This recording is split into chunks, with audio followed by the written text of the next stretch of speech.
What's good, YouTube family? This is my first video, my first iteration, my first upload to this channel, Nicho's Car Adventures. And yes, of course, my name is Nicho. Pleasure to meet you guys.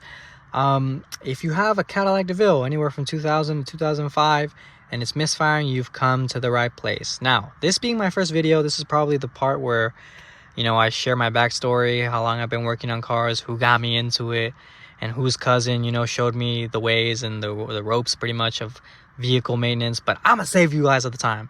I'm gonna jump straight into the topic. So when your car is misfiring, you're gonna see three symptoms that I noticed, at least three symptoms that stood out to me when this car was misfiring. I bought this car, this Cadillac Deville, as a project. Check it out. It's well preserved. It's nice, low miles, 114K. I bought it off the person pretty much to fix it. It was my project car. I took this project on, and yeah, it was misfiring on cylinder 6. So the first symptom that I noticed is the most obvious one. It shook when you left it in idle. Like, it wasn't too crazy, too hard or anything, but it would shake a little bit, and you would always notice it. It would never go away. That was one thing. Like, before I could even put it in gear, just shaking. And I don't know if that's the thing for you guys. Before you guys could even, put it in gear and drive off, when you're just chilling in your car, it would shake before you could even see your Pookie or your Ray Ray. I don't judge, but that's what it would do. A second thing that it would do is, obviously, this guy never fails to show up, the check engine light when you have a misfire. When you have that misfire, the check engine light turns on, and whenever you press on the gas pedal to go faster, when you literally push it or go over 40 miles an hour, it would start to blink, like get your attention, like, hey, I'm dying, so that was the second thing. The last thing that I knew that was happening when this thing was misfiring is that the RPMs, the meter would jump up and down uncontrollably. Not crazy, it would never pass the 1, but it would always go like this, just varying. And I'm gonna show you guys. I'm gonna start it up so you guys can see that it's no longer the case for me. I figured it out after 2 weeks, but hey, better late than never, right? So as you guys can see, the RPMs are gonna drop soon because I just turned it on. It's getting itself to normal, temperature before it drops. But the check engine light is now gone. As you guys can see, this car no longer shakes for me. God bless. There we go. The RPMs finally dropped, and you guys can see right there, it no longer jumps up or down. That's how it always should be when you have a normal freaking vehicle. Okay, so now I'm gonna turn it off, and we're now gonna get into the things, the troubleshoots, the things that I fixed, the things that I replaced to get this fixed pretty much. So this is my Cadillac. Oh damn, let me zoom out. There we go. It's nice, huh? I think it's nice. Anyways, so a couple things. There are, it seems like on the forums or when you go on YouTube, everyone has a freaking like a different solution, and it's very easy to get confused, very easy to get stressed out. So I'm gonna narrow it down to four things that you should check and probably replace, and to get rid of this misfire. So the first thing you want to do before you do anything really is, if you have a code reader or if you have a friend who has a code reader, hook it up to the OBD port and see which cylinder is misfiring. That's important because it's going to save you a lot of time if you can do that. So hook it up, see what's going on. If you don't have a code reader, I think you can borrow one from AutoZone or just buy like a bog standard one that can tell you which cylinder is misfiring, and figure it out. So my 6th cylinder, this is the 6th cylinder right here, it was misfiring. That was the one for me. It could be different for you. Hopefully you can get an even cylinder, because this is the even side and that's the odd side over there. The odd is a pain to work on because it's over there in the back and it's crowded and there's not a lot of space. But for me, it was cylinder 6. This third one right here is a 6th cylinder. So the first thing that I checked and replaced was the spark plugs, because that's the most obvious and common cause for a misfire, a bad spark plug, a worn spark plug. So I went through all these. You basically take this off. This thing, there's 8 screws, there's 4 here, and there's another 4. You can see right there under this hose. You take those off, and you take the plug off, obviously, and then after you take off the coil pack, you'll see these boots. You take off the boots, and you remove the spark plugs like any other car. There's 4 right here, 4 in the back. you replace the spark plugs, and that's what I did. I replaced the spark plugs, and that did not take care of the issue. It still was misfiring and had a rough idle. So now we move on to the step number 2. If you change your spark plugs already, the next thing to make sure that is working is the vacuum hose. This right here is the vacuum hose.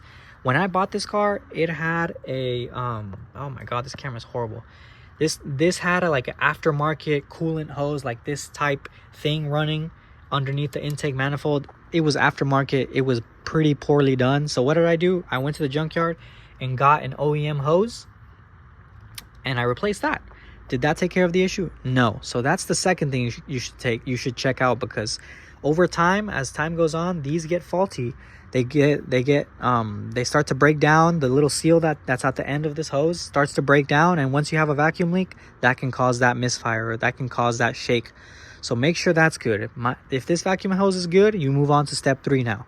Step 3 is to change the coil packs themselves. Right here, you have one right here for the even cylinders, like I was talking about, and you have another one in the back. It's black. That's for the odd cylinders. Change those out, because those also are very defective and they can go faulty sometimes. And so switch those out. It's like 150, 200 bucks max, brand new from AutoZone or wherever you get your parts from. That's another thing that I changed. Did it help? No, it did not take care of the issue. So what did take care of the issue? Great question. So once I was on the verge of losing my mind, I realized that what if it's these boots that are causing the issue, the misfire? Because it was only in cylinder 6. So what did I do? I went to the junkyard, got 3 of these boots. These are called spark plug boots. They have a spring inside, and I thought, I don't know why, but I thought these were just casings, rubber casings for the spark plugs, because that's basically what they are. And I thought they had no effect on the engine. I thought they were basically rubber, useless rubber. But no, this was causing the misfire. It's this thing, this rubber boot. There's one for each cylinder. So what did I do? I took off this coil pack again. I took it off, and I took off, once you take off this coil pack, you'll see like the 4 boots right here. One for each cylinder. You take the boot off, and you make sure that one is good and working. So since my cylinder 6 was misfiring, and this is where all the hell was coming from pretty much, I got a new boot from the salvage yards, and I replaced it with the 6th cylinder boot. Once I did that, it took care of the issue for me. Everything was gone. The shake was gone. The check engine light was gone. All of it. It's crazy because this is the last thing one person would check, but this is also a common culprit.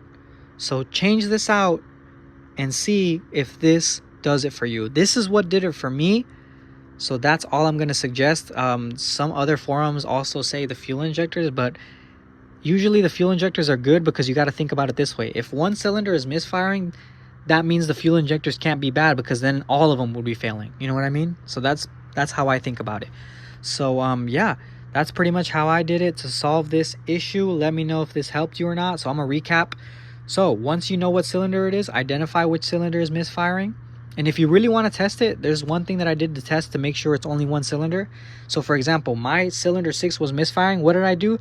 I got the boot and the plug and the spark plug, and I switched it over to cylinder 4. Now, why would I do that? I did that to make sure it was only the cylinder 6 that was misfiring, and not, something more internal.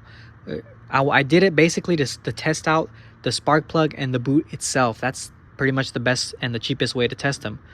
So what did I do? I switched it to cylinder 4, and I replugged my scanner, and lo and behold, the misfire was no longer in cylinder 6. It was now in 4. So that tells you that the boot or the spark plug or both are faulty, and you need to replace them. So that's what did it for me, ladies and gentlemen. Once again, one more recap. You either make sure to check the vacuum hose, 1, 2, the spark plugs, 3, the coil pack, or 4, the boots. Make sure your boots are good. And once your boots are good, you are good to go. Let me know if that helped you guys. And yeah, I'll see you guys next time.